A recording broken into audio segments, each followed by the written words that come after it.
All right. Well, welcome back. What we're going to do is talk about derivatives of inverse functions.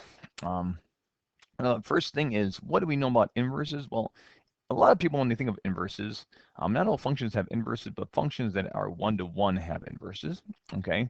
And so also when you find inverse functions, a lot of times is that when you have, let's just take an easy one. Let's say y equals the square root of x. All right. If I want to find the inverse of that, and we know that all of our, and this is for all x values greater than or equal to 0, and we also know that our y's are going to be greater than or equal to 0 as well, all right, for the domain and range of that.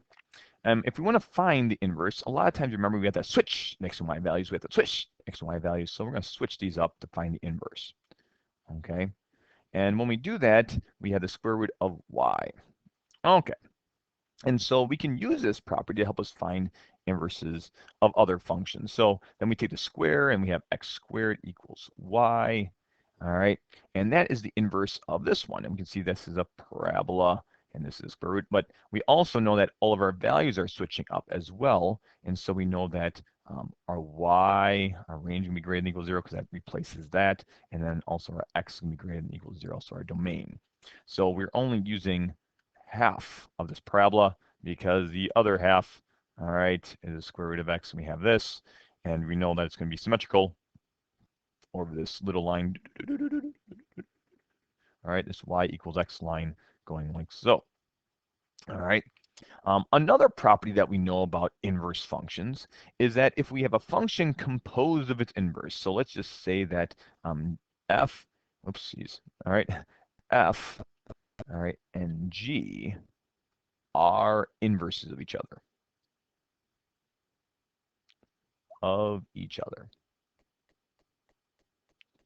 So what that means is that, well, since these are inverses, oh, sorry, since these are inverses of each other, we'll call this function f, we'll call this function g. Okay, we'll call this function g.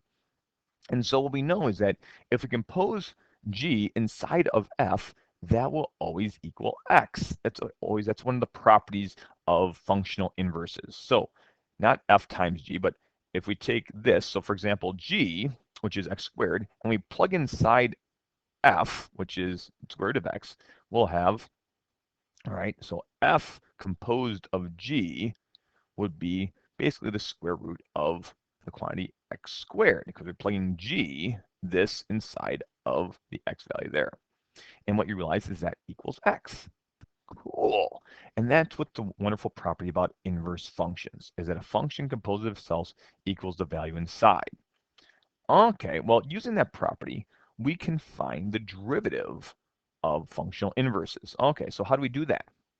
Well, we're going to use the chain rule. And I'm going to take the derivative of this entire expression right here, of this inverse expression. So knowing that these are inverses of each other, because we have this property, all right, we're going to take this derivative. When we do that, we have to use a chain rule over here. So we're going to have f prime of g of x. So we take the derivative of the outside, times now the derivative of the inside function. All right, so that's our inside function. So f prime of g of x times g prime of x. And now we're going to take the derivative of x with respect to x. So we have x dx. Well, we know that's going to equal 1. And so what we have here is f prime of g of x, all right, times g prime of x, that equals 1. So what does the inverse of g's derivative going to be? Well, g prime of x is going to equal 1 over f prime of g of x. Okay? And so what does that mean? What does that mean?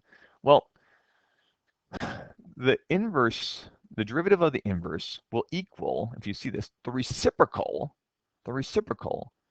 of the original function f prime at what I refer to as the inverse point. Now, what is this inverse point? Well, what we know is that if I had f of a equaling b, we know that the inverse point is going to be, well, what do we plug in? Well, this is the input, and this is the output. For an inverse point, remember, inverses, everything is switched. And so if I input B into G, all right, its inverse, I will get out A. And so that's what we have here. What we need is an inverse point, all right, AB. And so what we have right here is in order to figure out G prime of, all right, let's just say G prime of B, okay, what I'll need is 1 over F prime of G of B, which actually we know is going to be 1 over F prime of A. And so what we have here is that the derivative of G prime of B at this inverse point is really the reciprocal of F prime of A.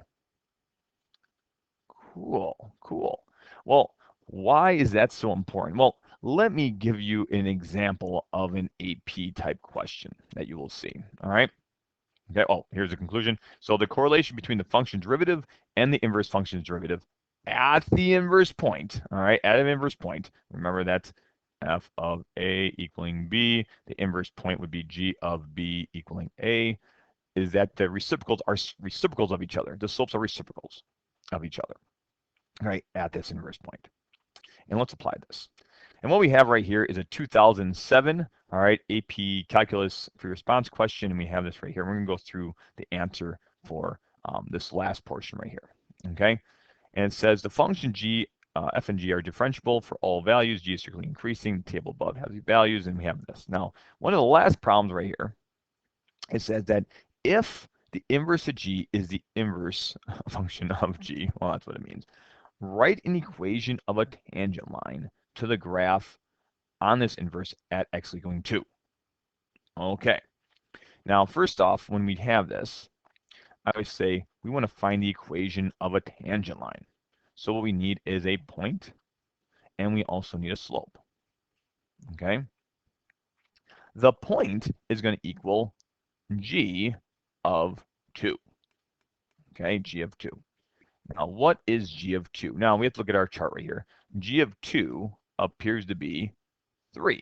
Okay, so a g of 2 equals 3. Now, I want to find the tangent line at this inverse. Well, this is g of 2. So what is the inverse point going to be? Well, it's going to be the, all right, we have to flip that. So really it's going to be g of 3, all right, equals 2. Well, that's not what we're asked to do.